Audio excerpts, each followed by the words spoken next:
So guys welcome back to KS educational. हम लोग second shift के एनालिसिस को देखेंगे जो आज आपका आईबीपीएस पीओ प्री में पूछा गया था।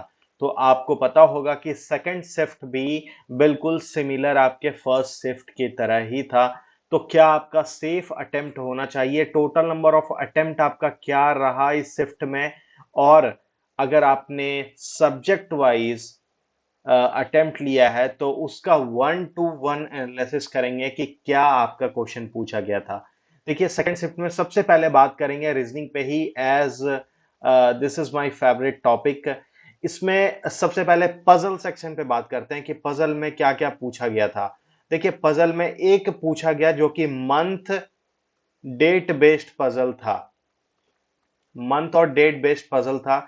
ये आपका 5 नंबर का क्वेश्चन पूछा गया था और बहुत आसान सा ये पजल था। दूसरा पजल पूछा गया लीनियर रो अरेंजमेंट पे था, लीनियर रो अरेंजमेंट पे पजल पूछा गया था। ये भी 5 नंबर पे पजल पूछा गया था, ये भी आसान था। तीसरा पजल अगर देखा जाए फ्लोर बेस्ड पजल था।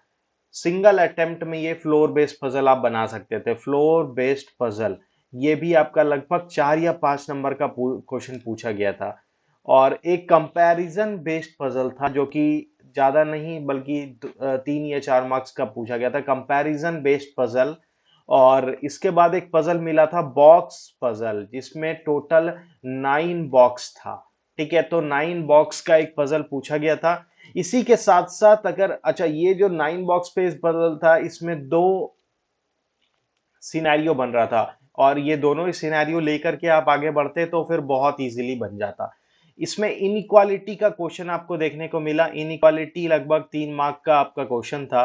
सिलोजिज्म्स का क्वेश्चन था और ये आपका 4 नंबर का क्वेश्चन था। वर्ड फॉर्मेशन पे भी क्वेश्चन था और डायरेक्शन बेस्ड क्वेश्चन था। डायरेक्शन बेस्ड क्वेश्चन था आपका जो कि लगभग 3 क्वेश्चन था।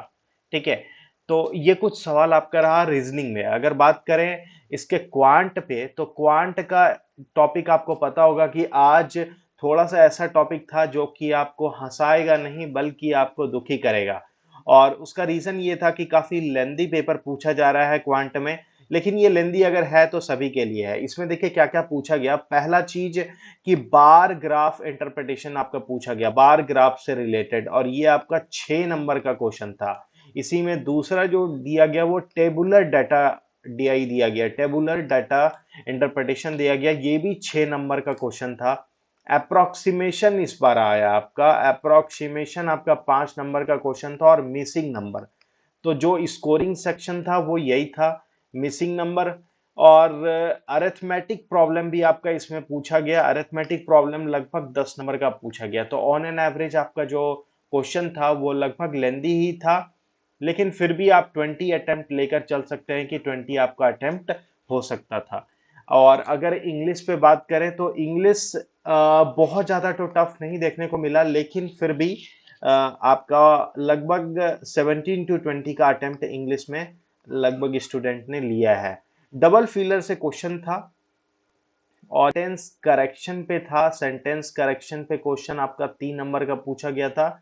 और एज यूजुअल रीडिंग कंप्रिहेंशन अगर आपने पकड़ा तो वो बनेगा ही बनेगा। लेकिन ये अगर मान लो 9 मार्क्स का आपका क्वेश्चन है तो रीडिंग कंप्रिहेंशन से लगभग आपका 4 मार्क्स का क्वेश्चन बन जाता।